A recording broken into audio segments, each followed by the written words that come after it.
where we're talking about humanity or engagement, I think it's helpful to just kind of go through a very quick sort of timeline of the evolution of the workplace. And I'm choosing to start in the 1800s, but we could start with the building of the pyramids, right? Some of the first organized labor that's recorded, and that was, I don't think you'd call the land around Gaza at that time probably engaged, right? And it certainly wasn't human the way that those slaves and those workers were worked. But we jump many thousands of years forward and into the feudal times, where the workers actually were owned by the lords and the landholders, and the economy was driven by agrarian kinds of concerns.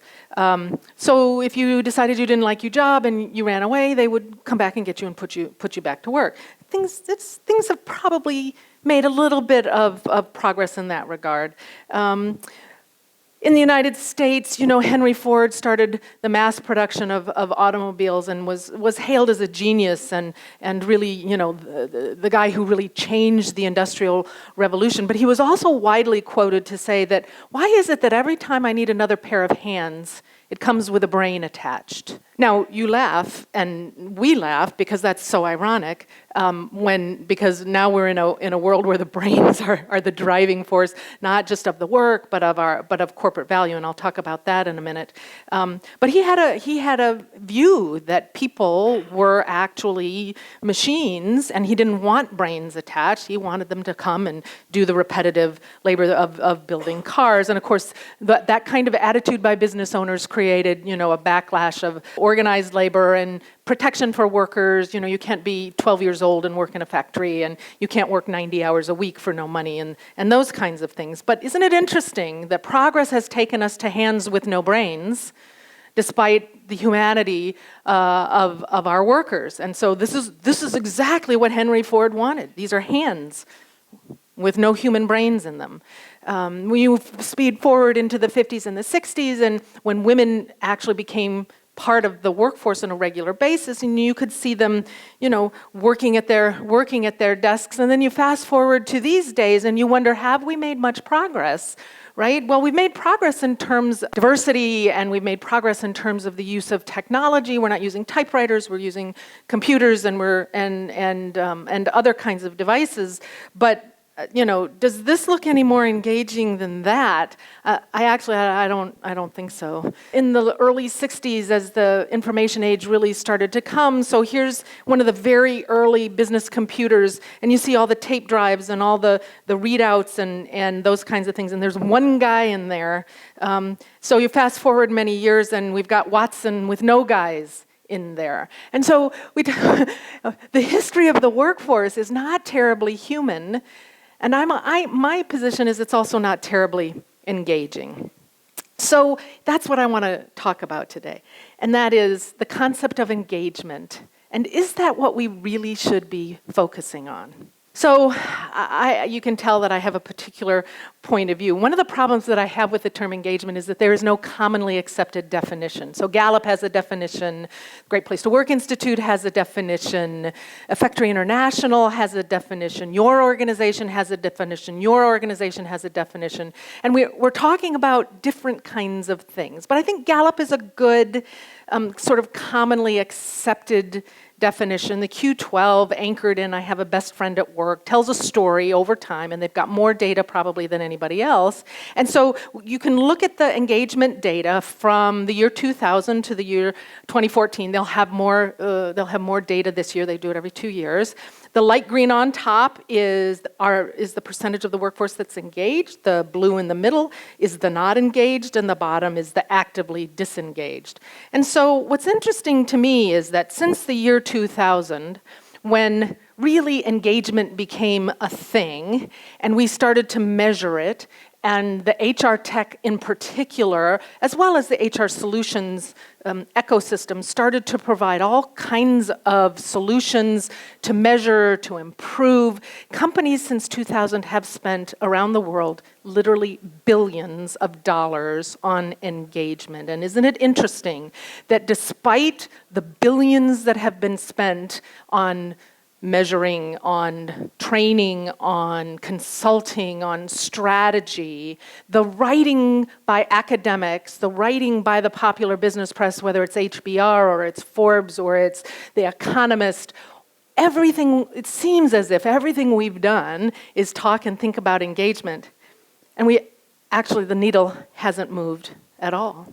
It's very clear. The needle hasn't moved at all. Which to me then brings up, the question of, are we doing the right thing? Is engagement the right thing? Effectory International, which is headquartered in Amsterdam, is another organization. It's similar to Gallup. It does surveys, global surveys of thousands and hundreds of thousands of employees. And every other year they also provide a report. So they don't just do engaged, they do engaged and committed. And so their most recent data show by region. They also show by country.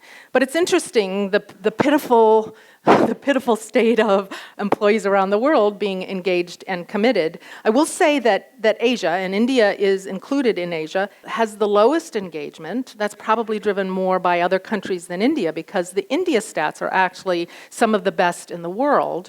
The overall, according to Effectory, India's engaged and committed workforce is about 47.5%. Engaged in the job, 4.4%. So they measure different things than Gallup does. Committed to the organization is 37%. Not engaged and not committed is a little over 11%. But here's the interesting thing, which drives the score down to a score that's more like the Gallup score. Engaged and or committed, but they also intend to leave, is almost 13%. So you have to discount the 47.5 with the 12.7, and you've got a number in the low 30s again. So my hypothesis is that engagement is an outcome of many things and not the thing itself, and that organizations, HR leaders, academics, I think are focusing on the wrong thing. I don't think the thing is engagement. I think the thing is, if you have a culture that values the humanity of your employees, whereby leaders are trusted, employees feel supported, employees get meaning and purpose out of the work that they do, they have a strong sense of collegiality with their colleagues, then they've created a human culture. When organizations recognize that their workforce are individual human beings and not specific skill sets that clock in at 8 and clock out at 5, but that, and I think I said this on the stage yesterday, but that they're people who have families, and families are messy, and they have, like me, an elderly parent who just moved into an assisted living home.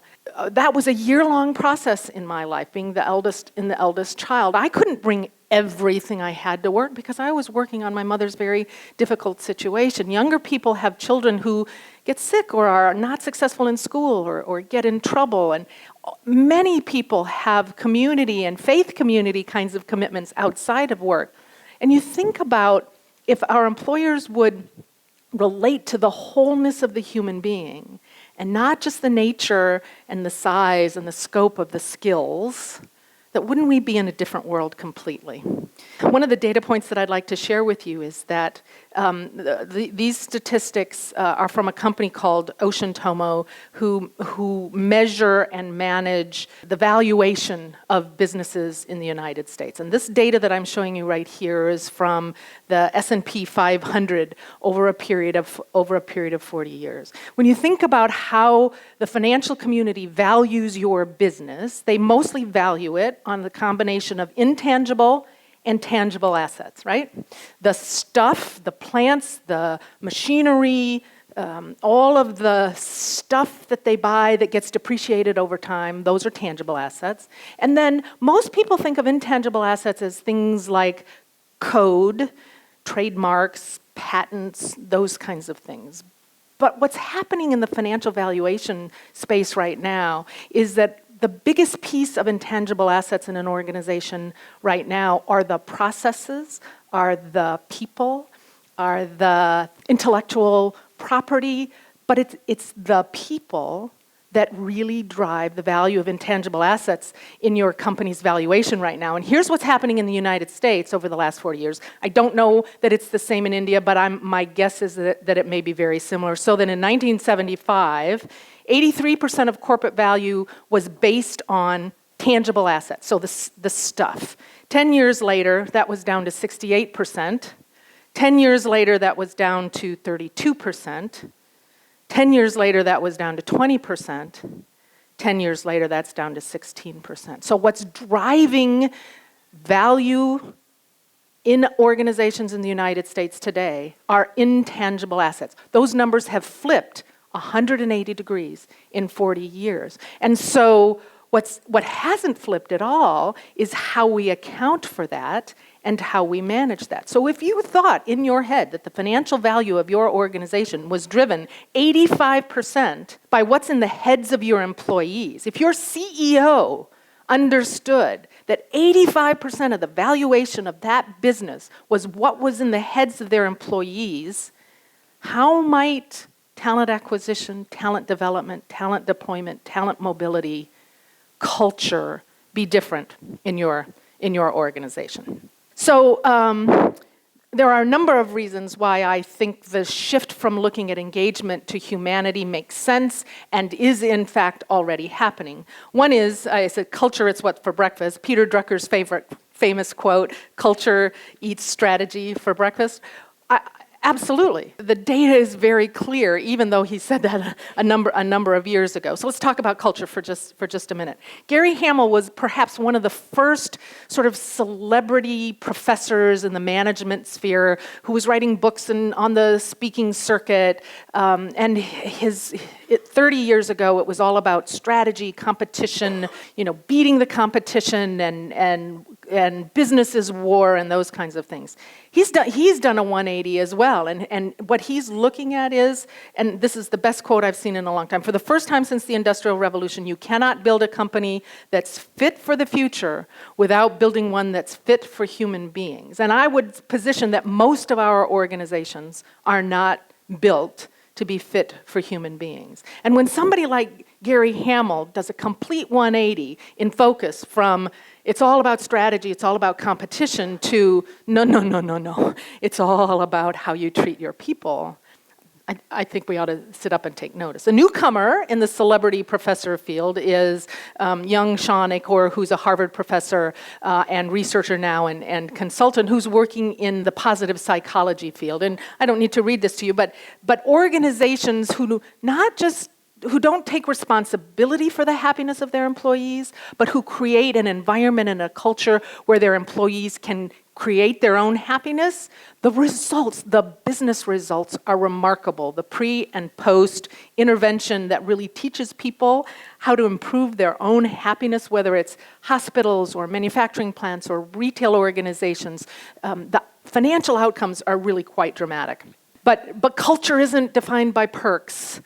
Again, perks are an outcome of culture, like engagement is an outcome of culture. But I use this quote because companies that succeed in having highly engaged employees focus intently on driving meaning, purpose, and passion among the workers. So if you're driving meaning, purpose, and passion, engagement can be an outcome of that. It's not the reverse. And I think that's the important message. Engagement is an outcome of what you do in creating better human connections with your employees. And it's not just the millennials. I hasten to assure you that it's not just the millennials who want passion, purpose, and meaning at work. They're the first generation to step up and sort of demand it.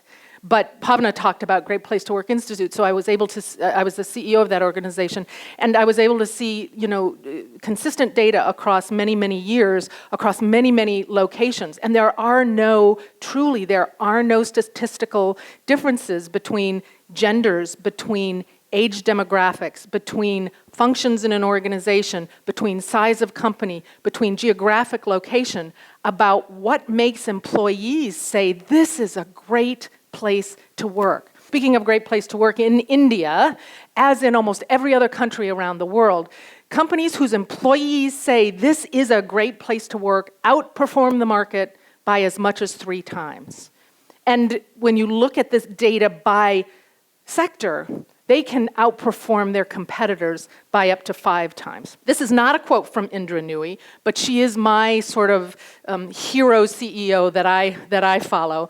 This is my quote, actually. That boards and CEOs are paying attention to talent means they're ready to start paying attention to culture. And I really believe that's true. The conversations that are happening in the boardroom with the CEO, driven by the board, today are more and more about talent. If our growth plans require us to hire an additional 25,000 people, and every month we have 5,000 openings, what degree of confidence do I have that we can actually make our growth plan happen? The second reason that we're going to talk about today, about why I think the shift has to happen from engagement to humanity, is one of the wayposts in the broader economy. When the advertising world starts to pick up on a common theme, you know it's here to stay. So humanity actually is selling. There are 2 booths out in this exhibit, SumTotal and SAP, who use the word human or humanity on their marketing material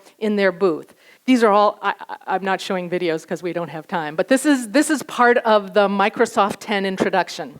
It was, their message is Microsoft 10 is going to change the lives of all these little kids. It's a beautiful commercial, but a more human way to go. TD Bank in Canada has a whole series of commercials about banking human and have a very active hashtag on Twitter that's called Bank Human. Reebok has an amazing series of commercials about how being more human in your life, and for them that means working out, being healthy, being fit, makes you a better leader, makes you a better parent, makes you a more productive employee. And my favorite one doesn't feature people at all. It's pigeons, and it's a pigeon talking about air travel for JetBlue in the United States, and their tagline is air, not air on the side of humanity.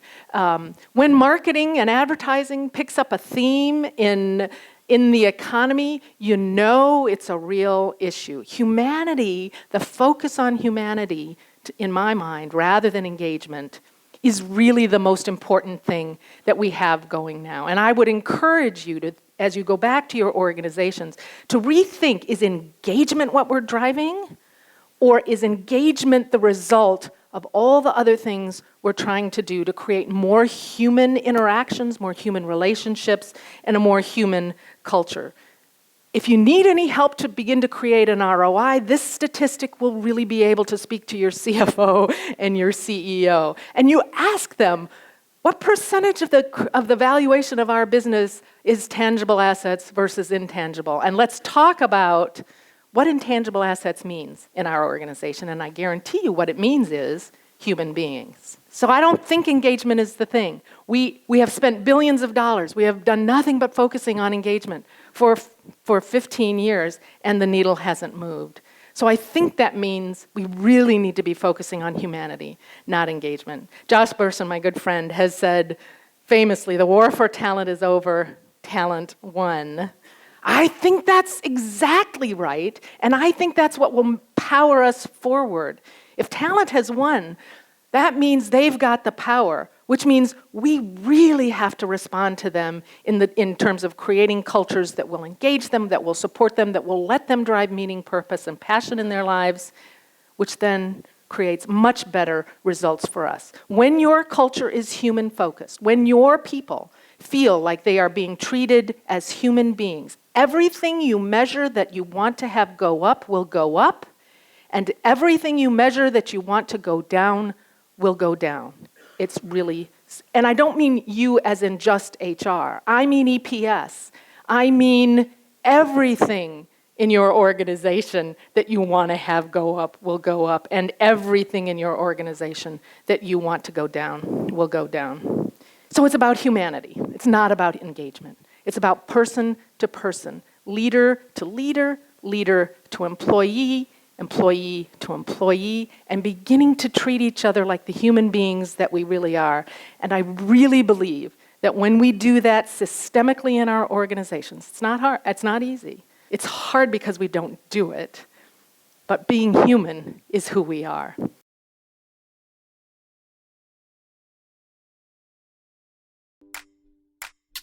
you.